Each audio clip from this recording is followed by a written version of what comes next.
สาวขายผักขายกล้วยขายนี่นะพี่น้องขายมัน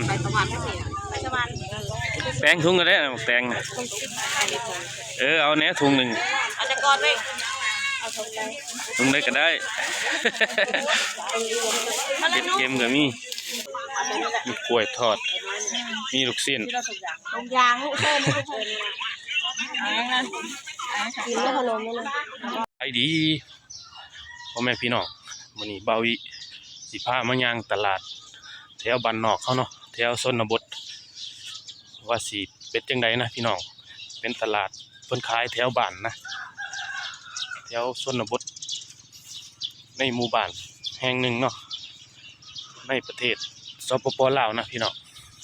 เดี๋ยวบ่าววิสิพาย่างเลาะส้มเบิ่งว่า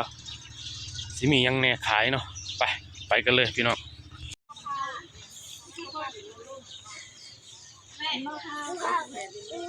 อีลามาซื้อน้ำมันกาแฟอีเมนนะถ้ามาซื้อมาได้ซื้อแล้วก็มีโอ้พอวางกะจิปะเต้กะจิปะเต้โอ้พี่น้องก่อนจะพันเนาะอันนี้ก่อนหนึ่ง13,000เนาะก่อนหนึ่ง13,000เอาว่าสัญญาใช่สัญญาใช่ยังช้อนเอาว่าสัญญาเอาว่าก่อน13,000ไปยานางก็มีมันเข้าเนาะเป็นตลาดที่แถวหมู่บ้านช่วงเสาร์เนาะพี่น้องมีกล้วยทอดมีลูกชิ้นยางลูกเส้นกินแล้วพะโล้ไม่เลยโอ้ข้าวเปียกก็มีโดยลูกชิ้นปิ้งไก่10,000ถุงเท่าไรข้าวเปียกเนี่ยถุง5,000ถุง5,000ปิ้งตับไก่ก็มีพี่น้องเอ้ยไก่5,000บ่อนขัวมีข้าวเปียกก็มีทางนี้ชื่อใจเลยโอ้ขัวมีก็มีข้าวเปียกก็มีข้าวเปียกก็มีขัวมีก็มีลาบหมูบ่คือหยังนะลาบหมูก็มีพี่น้องเอ้ยนังแห้งก็มี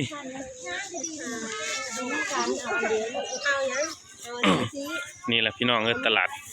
แถวหมู่บ้านเฮาเนาะแถวชนบทหมู่บ้านแห่งหนึ่งนะมีทุกเสาร์กันว่าขายของถ่ายอยู่แล้วเท่าตัวนั่งอยู่บนบ่แม่นี่แหละได้คอนดอกโอ้สาวขายยังสาวหลายอย่างหมกแตงก็มีหน่อไม้ก็มีเนาะนี่พี่น้องหน่อไม้เป็นแนงนะบ่ได้ขายน่ะนะสักบาทเลยสาวโอ้ยดอกแค่บ่อันนี้บ่แล้วบ้างเอาอันนั้นมาให้เราได้สาวขายผักขายกล้วยขายนี่นะพี่น้องขายมันแตงถุงก็ได้แตงเอาแหนถุงหนึ่งเอาจะกอดไว้ถุงได้ก็ได้เก็บเค็มก็มีมันเข้าก็มีซื้อหมกแตงซอยผู้สาวพี่น้องหอมก็มีนะหอมมาเลือกเลือก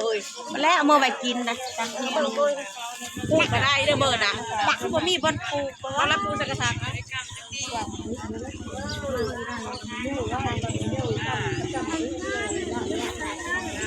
แม่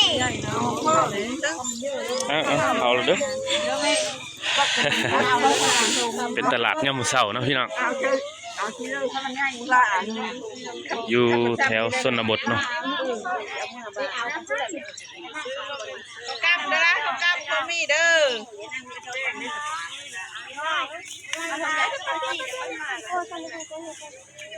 จะนั่งไม่ยอมเป็นอาหารแบบพื้นบ้านเขานะพี่น้องพวกขัวมีพวกหมักแตงพวกมันพวกเผือกทีนะเขตีในเมืองก็มีชีปะเต้เนาะเป็นตลาดบ่ใหญ่แต่ว่าก็นี่แหละเนาะมันห่างไกลความเจริญกับเพิ่นก็มาตั้งตลาดเนาะพี่น้องค้าขายตามหมู่บ้านนี่สิแหละ สำหรับคลิปนี้บาวิขอลาไปก่อนเนาะบาวิย่างเลือกซื้อของกันเนาะพี่น้องเป็นตลาดบ่ใหญ่นะฝากติดตามด้วยเด้อพี่น้องเด้อ